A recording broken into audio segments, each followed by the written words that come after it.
Well, I'm going to probably big this interview up slightly and say I think this might be a world exclusive I've got here. Russell's joining us here, Russell Maudsley. We've had a pre-chat and it's been fascinating. And for this, we'll need oranges, we'll need some needles, and we'll need a few things. Your story is fascinating, and I want to do that another time. But here on the Isle of Man, you are an inventor. Yes. And you've done some incredible things, as I said. Yes. But the one that I think is the one we'll talk about today is this thing about needles. And I really think it's best if you just tell us about it, explain what you've come up with, and why the whole world will probably, all the health organisations will be making, coming to your door to buy this thing, hopefully. Hopefully, yes. I mean, it's tricky, isn't it? When you invent things, it's actually trying to get somebody to believe in what you've done, to understand what you've done. Correct. And that can be the hardest part of this whole thing. But we get through that door, once it opens. Yes. And you've had this frustration, haven't you, already, a bit? Very Just much. trying to find someone to pick this up. Okay, everyone that's watching this, this is what's going to change the world for needles. Ooh, I must admit, I never even watched a needle go in, but that's another matter. Take us through, go on, Russ. Right. Needles are obviously very sharp. That's the whole point of needles. They're meant to go through your skin very, very quickly and easily. At the moment, there are millions and millions per day of blood samples taken around the planet, and as you can see from all of the publicity on TV, etc., the most favoured device for storing the blood which comes out of the patient is called a vacutainer. Now, as a layman, I didn't know how this even worked, but this has a vacuum inside, so when the blood and the needles thing, it automatically pulls the blood. Yes, once the needle is in the patient, and it is connected, the blood is sucked into the device, which obviously has to be labelled. So everyone has that. That's a standard. Everywhere, a standard. Most NHS hospitals in the UK and many hospitals around the planet use the vacutainer method for storing blood samples. Right. To take the blood sample, our invention is called the needle holder. Right. Hopefully, at this stage, we were watching your video, which has it all in much better definition. Than That is a needle. Right. For use for what we call phlebotomy or blood collection. It's a big needle, is it? Or has that got a holder at the top of it? The needle has a hole in the top. Oh, okay. Which when you screw it in to the device, allows the blood to flow. There's a needle in the other end which goes into the patient. That's the patient end, and that's the blood collection end. Right. So I'll stick it back together again, not in myself. And this is a device which I have patented through my company, Safety Limited, in the Isle of Man. I will show you the standard procedure used globally.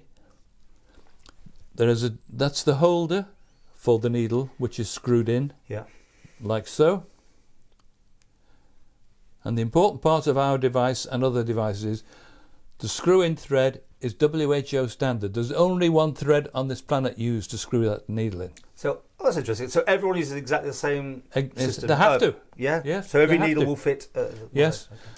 So here's my unfortunate patient. You screw in the needle. Yeah. Here's the patient. You stick it in the patient. Yeah. Then you apply the vacutainer. I mean, that is a trademark of Becton and Dickinson, but their patents run out now, so I'm allowed to say that, I'm sure.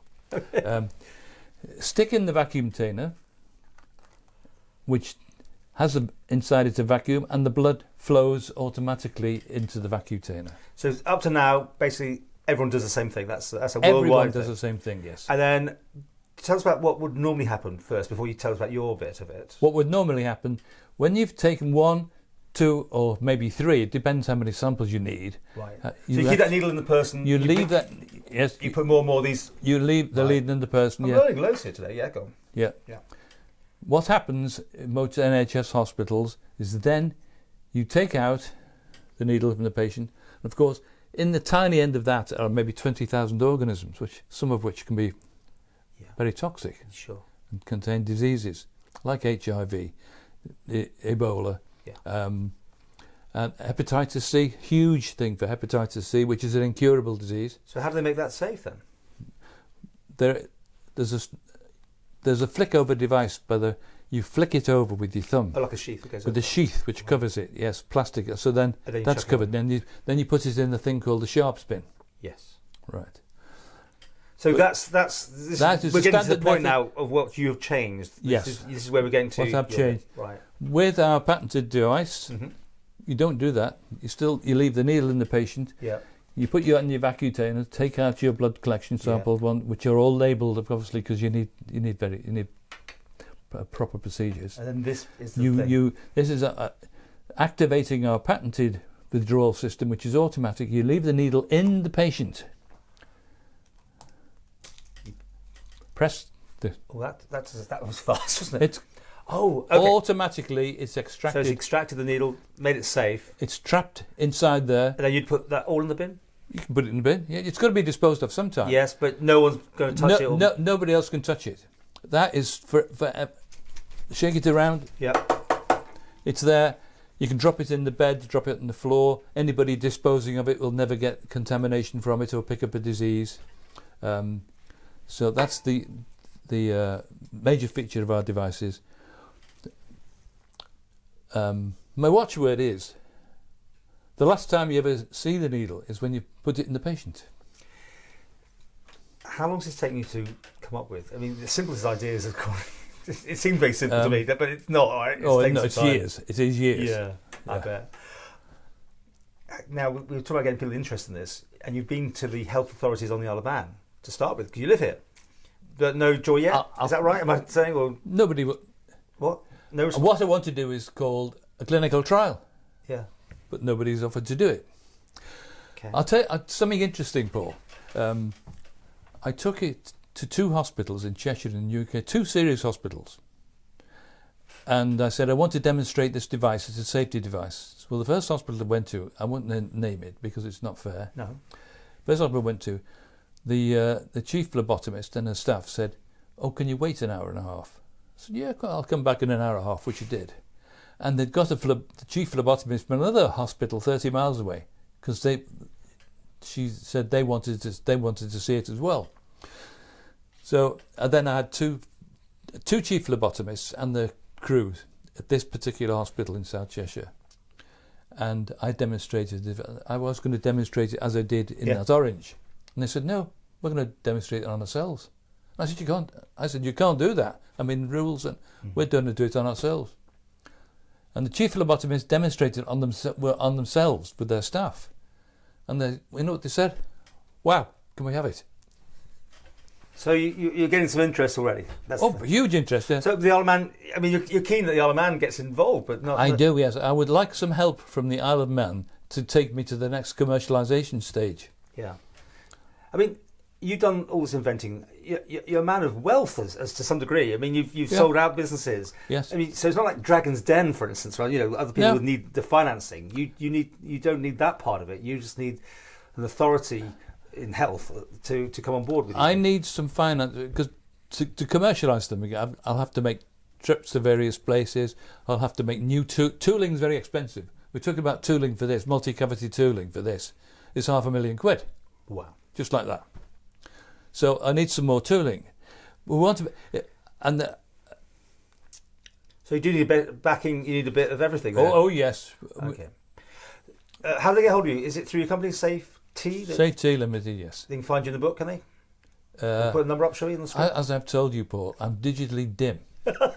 I've changed. We'll put up some details here on the screen. I will give you a card. Digitally dim. I love it. Oh God, that's so funny. Yeah. Look, thank you so much. I mean, the passion is amazing. We have been talking for hours before we even got to the interview side of things. Your story is amazing, and I love the idea that you want to try and help the Isle of Man at the same time. Yes, two could really. Isle of Man can be a glowing example of. We have. I mean, there was a cost to this. I mean, how much is this going to cost to them all per one, or is that a stupid? I'm not telling you at the moment. No, is it expensive? Then let's try that. No, one. It's not expensive. Okay, that's it is. right. Well, it's plastic. Yeah. All the money's gone into this is into the tooling and the time. You know what's going to happen though? Somebody will rip it off if he's not careful. You've got a lot of patents on this thing, but you always hear these things, don't you? Of something really very, very interesting, a great idea, then certain countries, I won't name them, might decide they'd want to make a I will copy. I will tell you sort of confidentially. I had You're on the tape. Don't say confidentially. fine. It is Okay. no, it is confidential. I had a large Chinese company, a medical device company. I mean, tens of thousands of people wanted to license and sell this globally. All right. But I had some made to my design, and I had a container load brought to the UK, and I had a percentage failure rate. And you cannot do that in medical devices. No. You have to do a thing called Six Sigma, which is 1 in a million failures. Yeah. So I talked to this company, which is a lot. I mean, they've got tens of thousands of employees, and they're a big.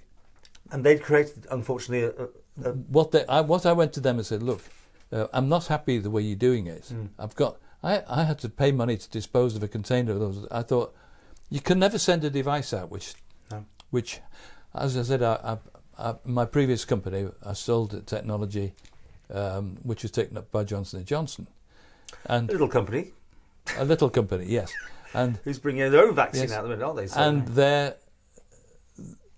their requirement is Six Sigma, which means 1 in a million failure. Right. The Chinese company wouldn't do this. I went to them and I talked at board level with this company, and I said, look, we can only continue with this project if you can automatically assemble my device. And they said no. I said, why? We'd have to sack too many employees. We'd assemble it by hand. I said, it's not acceptable.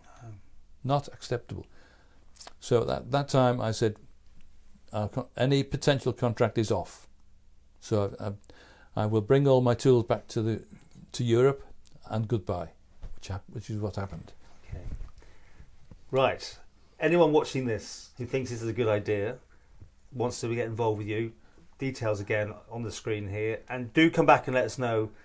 I'll give you my card, but I'm actually using my Gmail address nowadays because other ones fail. I'm not mentioning which ones.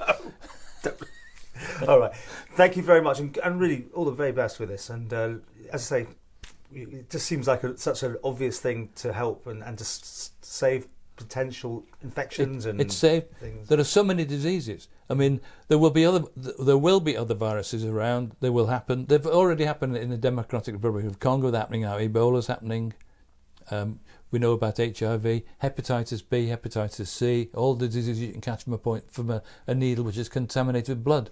It's avoiding catching disease from other people's blood. And why do you sample other people's blood? Because you don't know what's wrong with it.